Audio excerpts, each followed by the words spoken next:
Welcome back. It's the AM show. We've got into the news segment, and in our headlines today, the Petroleum Hub Development Corporation is making a push to secure some 300 million Ghana cedis to pay for land compensation to begin development of the corporation. The hub, which was commissioned in 2024, is expected to cost a total of 12 billion cedis to fully build. Chief Executive Officer Dr. Tony Aubin first explained to journalists at the ongoing Energy Committee retreat in the Eastern region the scope of the project.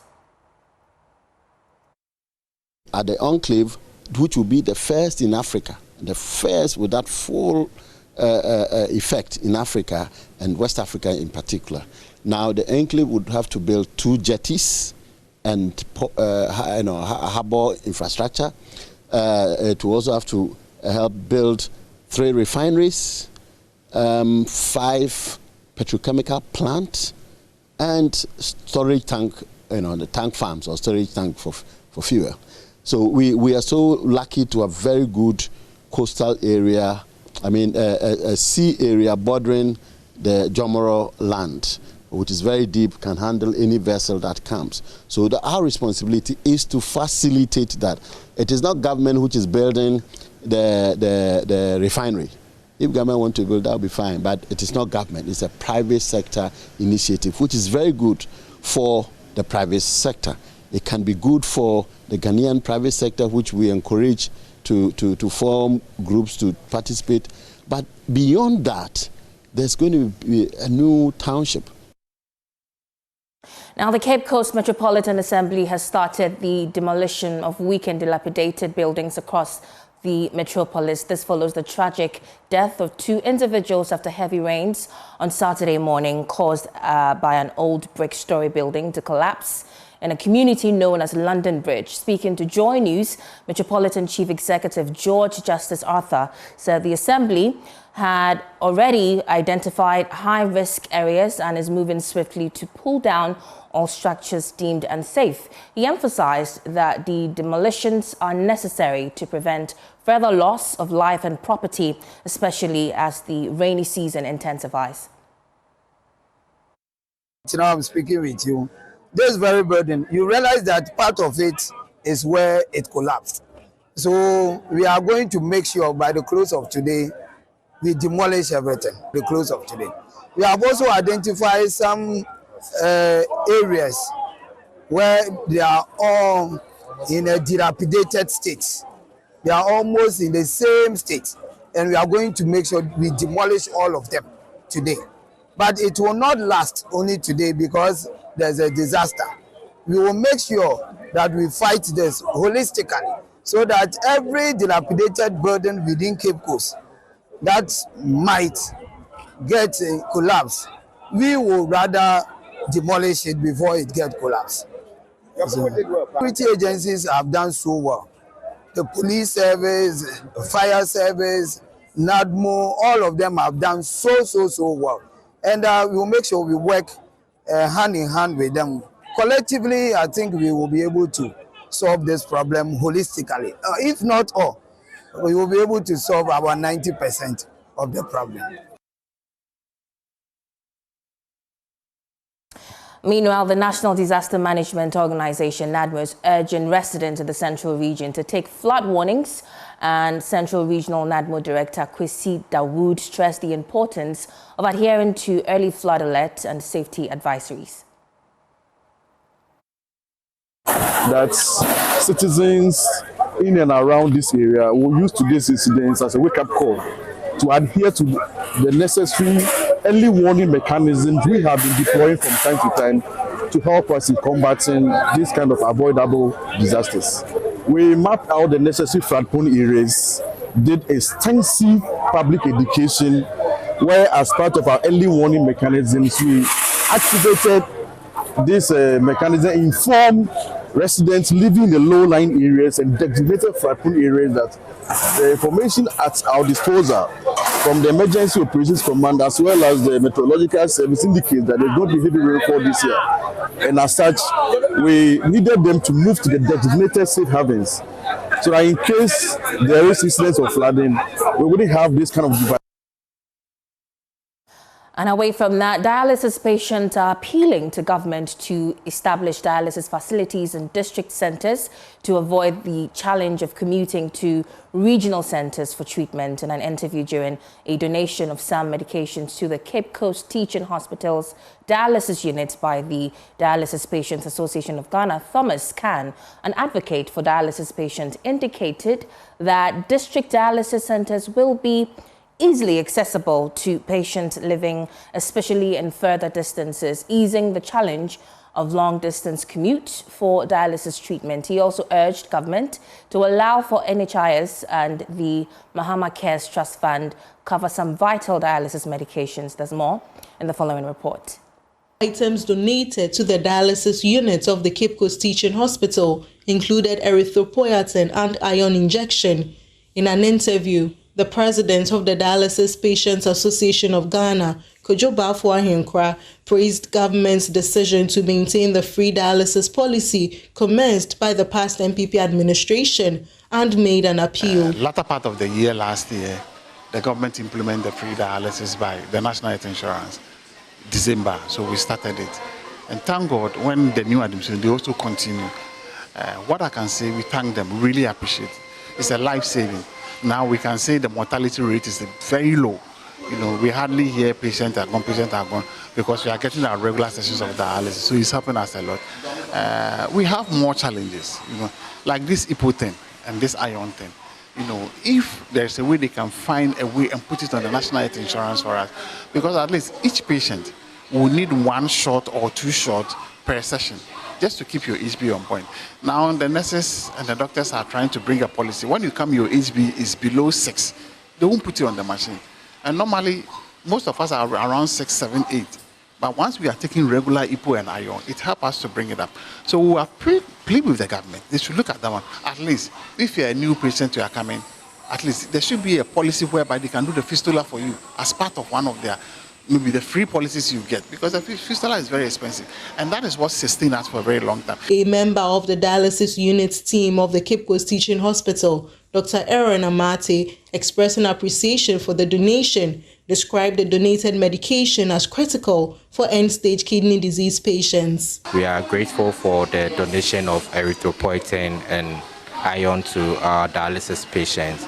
I think it is important because it plays a vital role in our end-stage kidney disease patients, in that most of them are on the dialysis, and as a hospital and as a unit, we are hoping to get more of these things available for our patients and our clients. Thomas Khan is an advocate for dialysis patients. We are pleading that government will acquire more machines and then also get more of the machines, if not for anything, at least into the various districts, so that people traveling from far distances would have easy access to dialysis. Because we have people traveling all the way from Chifopras and almost Dunkonofin, you know, several hours just to come for dialysis. We believe that once government rolls out a policy, this Mahama Care policy, which is a laudable one, it includes having dialysis centers almost in every district. It will be very, very a good one for patients. From Cape Coast, Abigail Listel-Nkrumah reports. Away from that, the 2019 NACA curriculum for Ghanaian schools, designed to transform teaching and learning with emphasis on competencies and values, has faced challenges with its full implementation. Now, teachers as frontline educators are observed to lack the necessary skills and knowledge to deliver the curriculum's objectives, with gaps in effective knowledge transfer and practical learning in schools. Now, the Ghana Education Service has partnered Brilliant Educational Consult to engage heads of schools and teachers to equip them with skills in training students in science, technology, engineering, artificial intelligence and mathematics. Here's a report by Clinton Yabua. At the 2025 Ghana EdTech Workshop, organized in collaboration with the Kumasi Metro of the Ghana Education Service, it was revealed that students' lessons are still being conducted and assessed with old methods and techniques. President of the Ghana National Association of Authors and Publishers and lead facilitator of the training, John Akwesi Amponsa, says the narrow implementation is leaving learners unable to keep up with the pace of improvements in the world. NACA came up with syllabus in 2019. Expecting that our schools and our school children will be able to transit into building core competencies, into building values, into learning that they can apply themselves and solve problems. But the teachers who were supposed to drive that change did not have the very skills they were supposed to deliver to the children. This was a huge concern.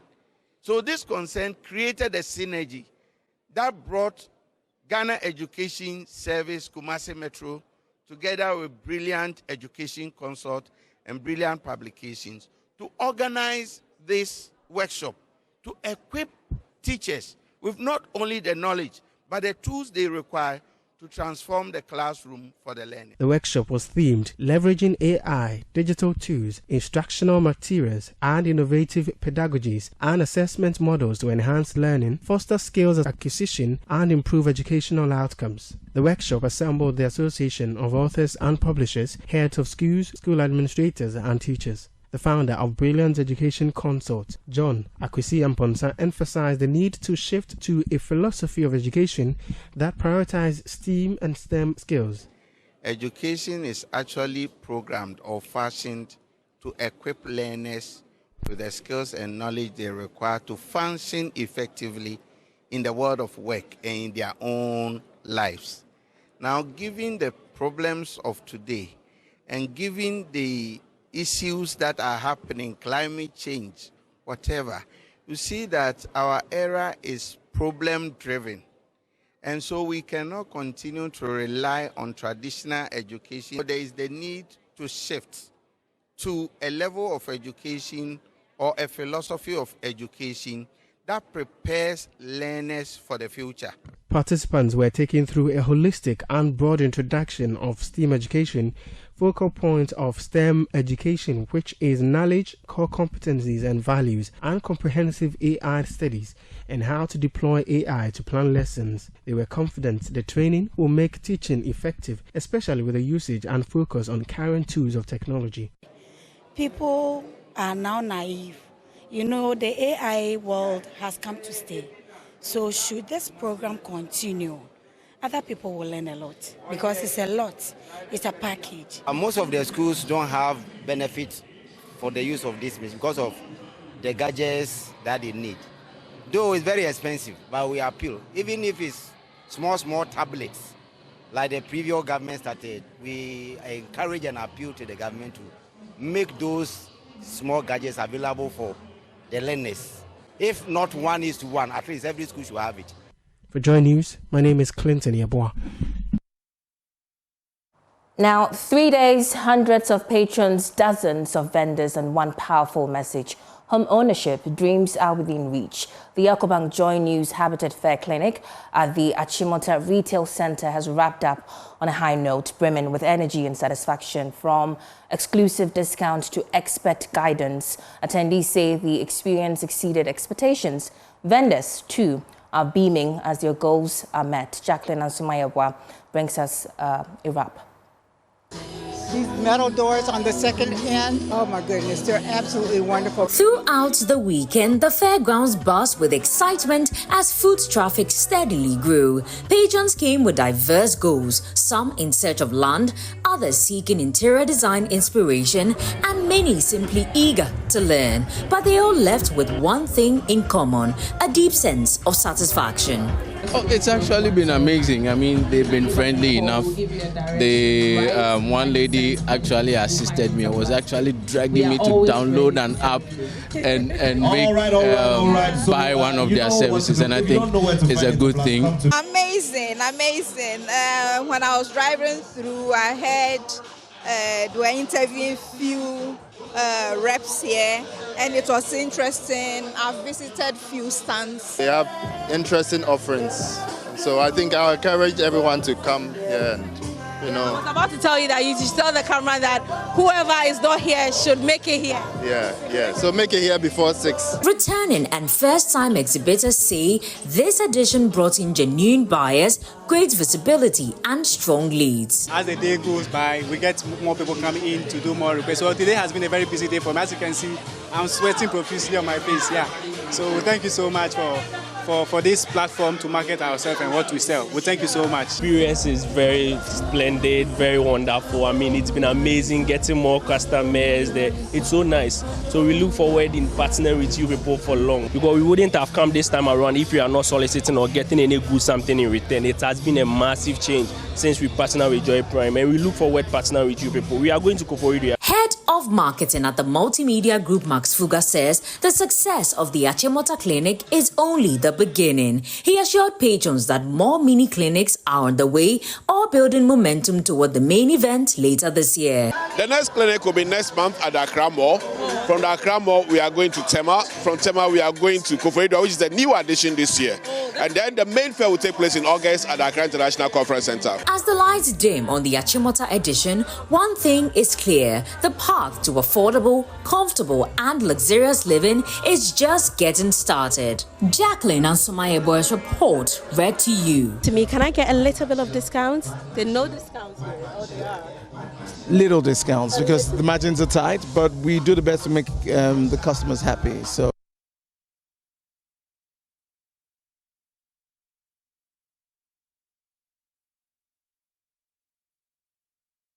All right, so we now have a statement from the Ghana Highways Authority, and I need to share details of that statement with you now. And so if we can have the statement on screen, I'd quickly read through it. And there you have it. It says, public notice, temporary lane reduction on the north-south bound carriageway.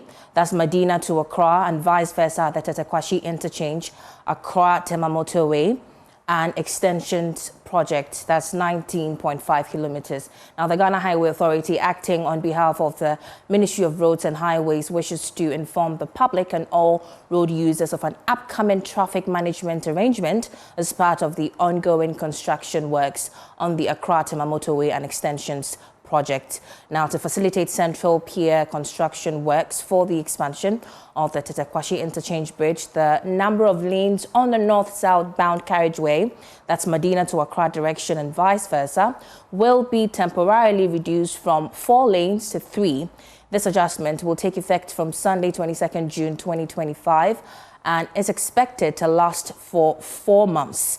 The lane reduction is necessary to provide safe working space for construction personnel and to ensure the continued safety of all road users. We kindly urge motorists to exercise caution, follow directional signs, and cooperate with traffic management officials throughout the duration of the work. For further information, please contact the Public Affairs Division via the WhatsApp number. That's 055-162-2244. And of course, it's issued by the Public Affairs Division and copies all media houses. But let's have you take a look at what this exact statement will look like. For those of you who are wondering how this reduction is going to look like on the road, we have some visuals to show you. Ghana Highway Authority, acting on behalf of the Ministry of Roads and Highways, wishes to inform the public and all road users of an upcoming traffic management arrangement as part of the ongoing construction works on the Accra-Tema motorway and extensions project. To facilitate central pier construction works for the expansion of the Tetekwashi Interchange Bridge, the number of lanes on the north-south bound carriageway, thus Medina to Accra direction and vice versa, will be temporarily reduced from 4 lanes to 3 lanes. This adjustment will take effect from Sunday, 22nd of June 2025, and it's expected to last for 4 months. The lane reduction is necessary to provide safe working space for construction personnel and to ensure the continued safety of all road users. We kindly urge motorists to exercise caution, follow directional signs, and cooperate with traffic management officials throughout the duration of the work. For further information, please contact the Public Affairs Division via WhatsApp 055 162 2244. This announcement is by the kind courtesy of the Public Affairs Division of the Ghana Highway Authority.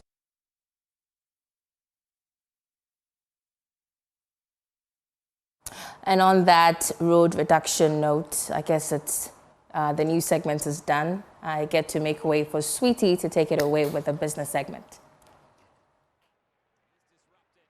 Welcome to our business update segment. And for our very first story, the first Deputy Governor of the Bank of Ghana, Dr. Zakaria Mumuni, has highlighted the growing impact of mobile money services in advancing financial inclusion in Ghana. Speaking at the 2025 Africa Financial Inclusion Policy Initiative meetings in Accra, Dr. Mumuni underscored the urgent need to address mobile money fraud and strengthen public trust in digital financial ecosystem. Mobile money accounts now exceed 70 million, introducing millions of first-time users into formal finance. And here we have been talking about inclusion. This is one area where in Ghana we are having an explosion and getting a lot of people to be financially included in the ecosystem. But with this growth also comes greater exposure. Complaints about failed transactions, fraud, and service disruptions are rising. Our response has been multifaceted, strengthening consumer protection, including complaint resolution protocols and disclosure standards. Expanding financial literacy, particularly for women, youth, and the underserved communities. Partnering with schools, religious bodies, and civil society organizations to promote digital safety and early awareness. We believe that financial inclusion must be built on trust. Trust in the system, trust in providers, and trust that grievances will be addressed fairly and swiftly. So that's our only business story for you this morning. And coming up next, still on the news belt, is the AM Sports, anchored by Muftau Nabila Abdullahi.